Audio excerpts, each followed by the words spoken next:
Hello বন্ধুরা, আশা করছি তোমরাও সবাই আমার মতো খুব ভালো আছো। তোমাদেরকে সঙ্গে নিয়ে আজকে দুপুর থেকে শুরু করে দিলাম ব্লগটা। সেজে গুজে দেখো বেরিয়ে পড়েছি আমরা সরস্বতী পুজোর ঠাকুর দেখতে, প্যান্ডেল দেখতে। প্রথমেই চলে এসেছি এই মাঠটা, একটা খুব সুন্দর প্যান্ডেল হয়েছে। সামনে দেখতে পাচ্ছি একটা বিশাল বড় মৌমাছি, তার সামনে এসে একটু দাঁড়িয়ে ফটো তুলে নিচ্ছিলাম। এর জন্য এইখানটায় প্রচুর পরিমাণে ভিড় ছিল।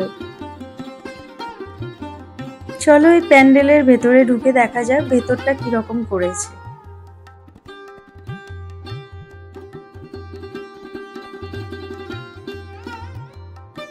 ভেতরে এসে দেখি একটা গাছের চারিদিকে যেমন মৌমাছি ডালে ডালে বাসা বানায়, ঠিক তেমনি বড় বড় ডালের মধ্যে বড় বড় বাসা বানিয়ে রেখেছে মৌচাক।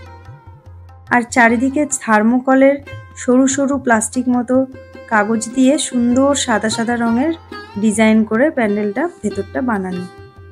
আর ভেতরে সামনে গিয়ে সরস্বতী মায়ের মূর্তিটা দর্শন করলাম, খুবই সুন্দর হয়েছে।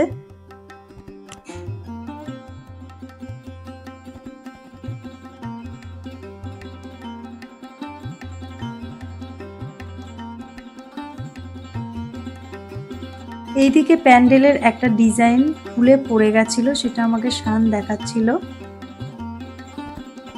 আমাদের পুরো প্যান্ডেলটা ঘুরে দেখা হয়ে গেল। এবার চলো বাইরের দিকে সুন্দর একটা মেলা মতো বসেছে, সেখানে একটুখানি ঘুরে নিই। অনেক কিছু দোকান বসেছে, সবই দেখলে ইচ্ছা করে নিতে, কিন্তু শানের বাবা আমাকে কিছুই কিনে দিচ্ছিল না। বলছে অনেক জিনিস কিনেছো, রোজই এখানে ওখানে বেরোচ্ছ, এখন আর কিচ্ছু কিনতে হবে না। খাবার দাবার দেখাচ্ছি, সেও কিনে দিচ্ছে না। এই মাত্র বলছো ভাত খেয়ে বেরিয়েছো, একদম হবে না এখন কোনো। আবার চলে এলাম একটা নতুন প্যান্ডেল দেখতে। এই প্যান্ডেলটার কালারটা দেখতে পুরো রাম মন্দিরের মতো লাগছিল। চলো এই প্যান্ডেলের ভেতরটাও ঢুকে দেখা যাক কেমন করেছে। যেহেতু আজকে সরস্বতী পুজো প্লাস ভ্যালেন্টাইন্স ডে, যার জন্য বেশিরভাগ ছেলে মেয়েদের দেখতে পাচ্ছি হাত ধরে ধরে সব ঘুরে বেড়াচ্ছে। এই প্যান্ডেলের ভেতরে ওপরে যে ঝাড়টা ভীষণই সুন্দর হয়েছে, আর চারিদিকের কারুকার্যগুলো এত সুন্দর চোখ ফেরানো যাচ্ছে না। আর এইখানকার সরস্বতী মায়ের মূর্তিটা দেখো, খুব মিষ্টি।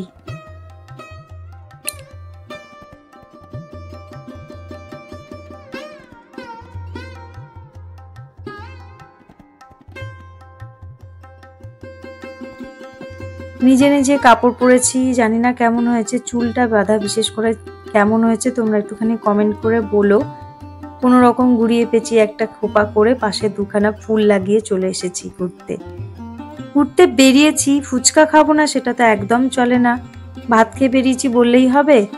ফুচকা দেখে আমি একদম লোভ সামলাতে পারি না, ফুচকা খেতে শুরু করে দিয়েছি। ফুচকা খাওয়ার পরে ওই পাশটায় দেখতে পাচ্ছিলাম সুন্দর সুন্দর ছোট ছোট চিম্বাঞ্জির মতো পুতুল ঝোলানো ছিল, যেগুলো আমার ভীষণই ভালো লাগছিল। তো কাকুটার কাছে গিয়ে জিজ্ঞেস করছিলাম কত করে দাম, বলছিল 100 টাকা। তো একদমই পোষালো না আমার, নিলাম না। আমরা চলে গেলাম একটা অন্য দোকানে, যেখানে শান ঘড়ি দেখে ভীষণই বায়না করছিল আমি একটা হাত ঘড়ি কিনবো। তো ওকে একটা হাত ঘড়ি কিনে দিলাম, ওর ভীষণ পছন্দ হয়েছিল। সেটা ছিল ভীম, ছোটা ভীমের একটা হাত ঘড়ি।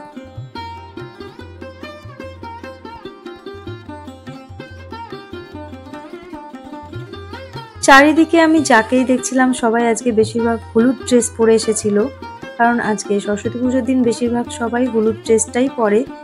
তারপরে চলে এসেছি একটা নতুন প্যান্ডেলে, প্যান্ডেলটাও ভীষণ সুন্দর দেখতে। এই প্যান্ডেলের চারিদিকেও বিশাল বড় একটা মেলা বসেছে। প্যান্ডেলে ঢুকতে একটা লম্বা গেট মতো করেছে, বেশ বিয়েবাড়ির মতো। তারপরে গেট দিয়ে ভেতরে ঢুকে দেখলাম এই প্যান্ডেলের ভেতরেও ওপরের ঝাড়টা বিশাল বড় আর ভীষণই সুন্দর।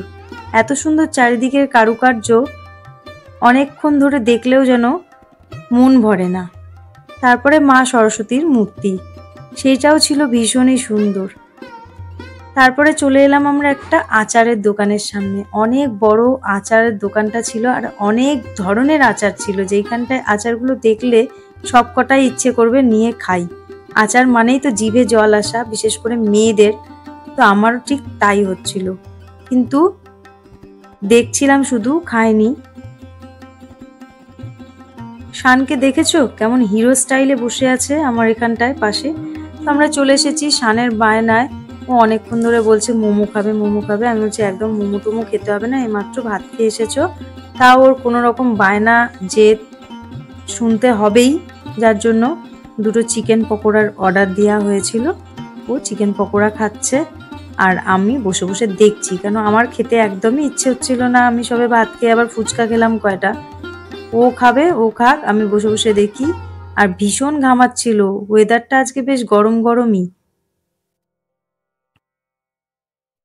তোমাদের ভিডিওটা কেমন লাগলো অবশ্যই একটা কমেন্ট করে জানাবে। আমরা খেয়ে দিয়ে বাড়ির দিকে রওনা দিই। আবার তোমাদের সঙ্গে দেখা হবে একটা নতুন ভিডিও নিয়ে।